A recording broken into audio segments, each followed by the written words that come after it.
22nd. That is in an hour. All right, Chris. Today's mock draft. It's a good one. It brings us to a good one. Yahoo.com.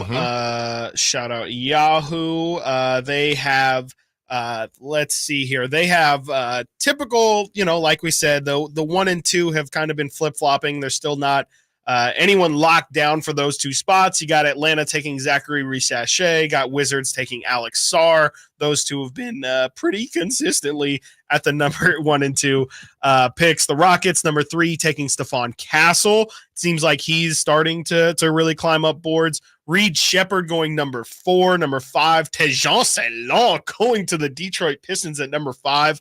I think that's the highest we've seen him. Charlotte Hornets taking Matas Buzelis. Or Matas Buzelis, I should say. Portland Trailblazers, again, I'm telling you, the more and more I see the Blazers in mock drafts, the more I see them connected to Donovan Clingan out of Utah. The San Antonio Spurs taking Ron Holland at number 8. Number 9, Dalton Connect going to Memphis. Number 10, Rob Dillingham going to Utah.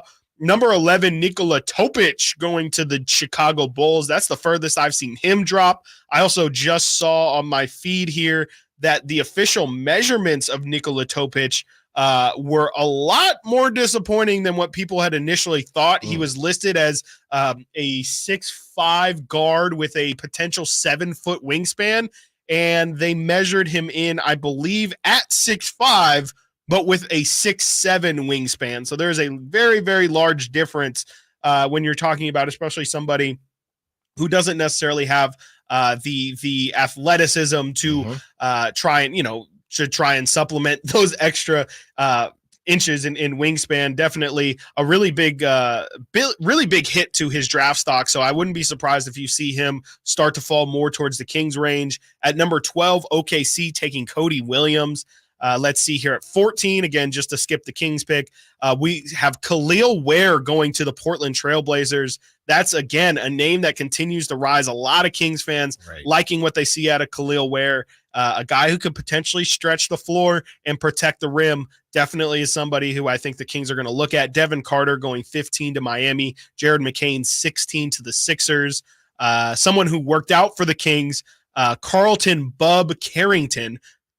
Wow, his name is Carlton Carrington. What a name. Yeah. I see why he goes by Bub. Bub Carrington going to the Lakers at 17. Isaiah Collier to the Magic at 18. Jacoby Walter to the Raptors at 19. And Tristan Da Silva. Wow, there is really like a clear tier right there where all of those guys we have seen mocked to the Kings at different points. And so that really just shows the how tight and how it might be team by team, positional need by positional need in terms of how the draft actually ends up going. And this mock draft at Yahoo has Zach Edey going number 30 to the Boston Celtics. That's definitely one of the lower projections I've seen. Now on to number 13 with the Sacramento Kings, where they have mocked, this is the first time we have seen this, a big upside swing in Kyshawn George, the 6'8", 200-pound freshman out of Miami.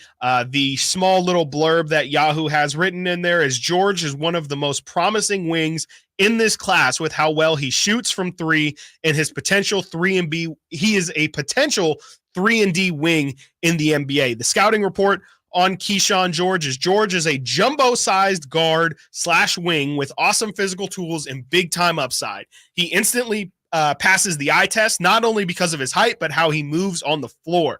He's got great handles, good passing vision, and the size to see over the defense, and he makes good decisions with the ball, knowing when to move the rock, and when to get his shot. He showed off a really nice outside game during his freshman season at Miami, hitting an outstanding 41% from 3 on decent volume. This floor spacing ability takes his game to the next level. George can guard up and down the lineup and does a good job of pressuring the ball using his size and agility. While he's not the quickest or most explosive athlete, he can stay with smaller guards and uses his size and athleticism to defend well in space. He's got a lot of development to do, but the sky is the limit for this kid. So there's a lot of people very high on Kyshawn George. His numbers definitely don't jump off the page. Let's see here. His numbers last season, 7.6 points per game. Definitely nothing super exciting there. 3 rebounds, and again, he is 6'7" at a guard position. 2.2 assists. He did shoot 42% from the field last year, but here's the promising thing, 40.8% on 4.2 threes per game last year. And as we were talking earlier, when I was talking about playing at Golden One, that college three and that NBA three are not exactly similar, but Kyshawn George is a 77% free throw shooter. So I think that that's just kind of on the line of, okay, like he's not in the low 70s, high 70s, mid to high 70s. I think probably projects pretty well for him to be a shooter. But I think the intriguing thing, just kind of watching a little bit of his game, is definitely his size does jump off the page. Oh, yeah. He's got a massive afro, or at least has let his hair grow out quite a bit. And so he looks really, really big. He is really smooth with the ball in his hands. Definitely is a natural ball handler. The 2.2 assists is pretty concerning. I would have liked him, especially with his ball handling ability, to have a little bit more play creation. But I could see where you would get excited about him. But it is definitely somebody who, he's not going to be a super impact player in year one. It seems like year 2 or 3 is where you'll probably get an answer on him. And as we've talked in the past, I just don't know if that's necessarily a situation the Kings want to be in. Are there any player comps? I haven't seen any. And I don't know exactly what it would be, because his numbers are just so confusing. Yeah, I'm watching highlights and it's just him shooting. Yeah, and it was a lot of not even spot up shots, but yeah, just deep threes. And they don't call him a movement shooter, really. No, but that's what it looks like to me. I'm not seeing a lot of drives either, which I would kind of like for somebody who's that big at the guard position. I would like for him to be able to finish around the rim. But yeah, I am seeing a lot of jumpers, and just, it just seems like he's a really raw prospect. I think the thing that would make me excited is he just looks natural. Like he looks really, really smooth out there. But that doesn't necessarily always translate into a score or into an NBA player. If I had to give one, and I don't really love it, because honestly, especially in college, he was really, really good, but could you maybe see like some Austin Reeves in here potentially? Like, I think maybe I'm not seeing him boogie enough. Yeah, like it's who they have. This is what I'm talking about now. This is what is getting really frustrating. Bleacher Report, you know who they have? You're gonna crack up. Who they have as a pro comp? Yeah. Can I get a hint? No, you're. He's on the Blazers. Is it a current player? Yes. Danilo Banton. Yes. Yes, absolutely. He was I can drafted, see that. but how is he a pro comp? He got drafted in 2021. Yeah, we don't even know what he is. He's been somebody who has flashes, but hasn't really been anything. I mean, he was on the Celtics. There should be a limit for pro comps. Yeah, it's really tough, because you either say this guy's going to be Chris Bosh, and it's like, okay, you're saying he's going to be a Hall of Famer, or he's going to be Danilo Banton, and it's like, well, I don't want to draft who were we talking about the other day who had the Harrison Barnes? I think it was Zachary Reese-Sachet. Yeah, had a Harrison Barnes comp, and it's like, okay, like with the number 1 pick, I don't necessarily think that's the direction I want to go. So yeah, player comps can be a little bit sticky, and I could see a little Danilo I'm just going to say Banton.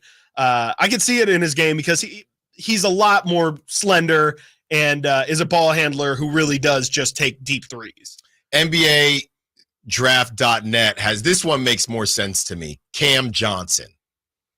Yeah, absolutely. I like Cam Johnson. Yeah, I think a lot of people like Cam Johnson. I think the problem is Cam Johnson is a little bit more of a forward, and maybe Kyshawn Johnson's 19 years old. Or Kyshawn George is 19 years old, so maybe he can kind of grow into that a bit. But Cam Johnson definitely, I think, size wise and frame wise is a pretty good comp. But this guy's more.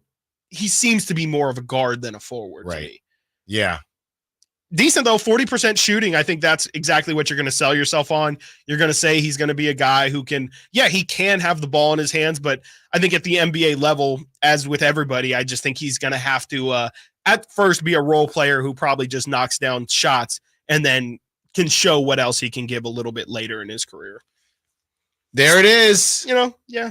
I think everyone's just kind of saying you don't sound upside. too.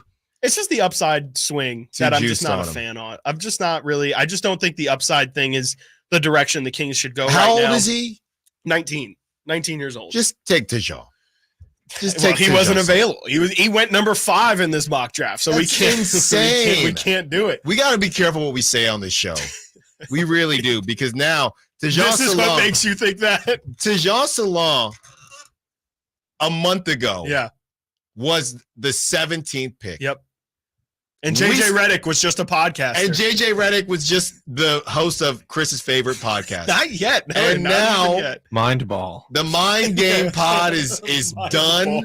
Well, the Mind Game Pod is back. It was done yesterday. Yep. It was on live and support. Tejon Salon is a top 5 pick. Yep. Wow. We got movement in these I streets, heard man. Dan Hurley's going to take over the Mind Ball podcast. Now that would be hilarious. Yes. Well, it only makes sense, Dan right? and Bob Hurley. Just do it. Dennis Youngblood, way to go, Stiles. That's from the Sac Chat. Hey, I'm sorry. That's all me. Can you maybe say like Steph is going to retire? Or Yeah, something right. To go pursue Am I an oracle now? Please. Yeah, I think Steph, he's probably done soon. Yeah. Who are your sources, man? Who is telling you these things? Honestly, it's just the eye test. And I had a couple sources text me and say, Tejon Salon, he's got some upside, and next thing you know, he's flying up the draft boards. Last month, you didn't even have that shirt you're wearing right now. That's right. You're a new man. I'm repping the Sac Republic. That's right. When you go in, you go all in, and I can respect that. That's right. And I'm all in on Tejon. Hopefully, Chris, do you actually think how much time do we have until the draft? We have, I think, 20 days. Okay. How much more fluctuation is going to happen? At what point should we actually be worried that Tejon is going to be gone? Tejon to be gone. Tejon est gone. I mean, it definitely. I mean, reading the tea leaves, it does seem like he'll probably be gone from the Kings spot with how things. I mean, yeah, like you said, he was at 17, and now we're seeing it anywhere as high as 5. So that probably says that the closer we get to the draft, the more and more that these reporters and writers will, hear from GMs, hear from assistant GMs, hear from scouts, and say, yeah, like we're really high on player X, player Y, player Z, and that you kind of see it start to be reflected in mock drafts. But honestly, you don't know until the day of. Like I remember in the Keegan draft, everyone thought Jabari Smith was going to go number 1 all the way up until about an hour before the draft. It was, oh no, actually Orlando has circled Paolo Banchero this entire time. So, we really don't know until the actual draft happens. People fall, people rise, and they'll definitely, I mean, Zach Edey will probably end up going in the top 10 or something like that, because honestly, we don't know. We just don't, because there's a lot of smoke screens that go on too. And I think, especially in a draft where there's so much fluctuation, I definitely think there's a lot of crazy things that can be said and a lot of crazy things that can be reported. If Tejon Salon goes top 5, does that mean I have the eye? Sure. You can say no. No. That is not what that means. Hold on. Before we get to the other side, D'Angelo Russell has just tweeted oh my God, the eyeball emoji. And people are speculating. Yeah. I mean, nothing can happen. That means Orlando. Nothing can happen now, right? He's seen another one of his teammates cheating, and he's ready to tell. He's ready to snitch again. All right, coming up next week, continue the conversation on Kyshawn and everyone else that the Kings could look at in the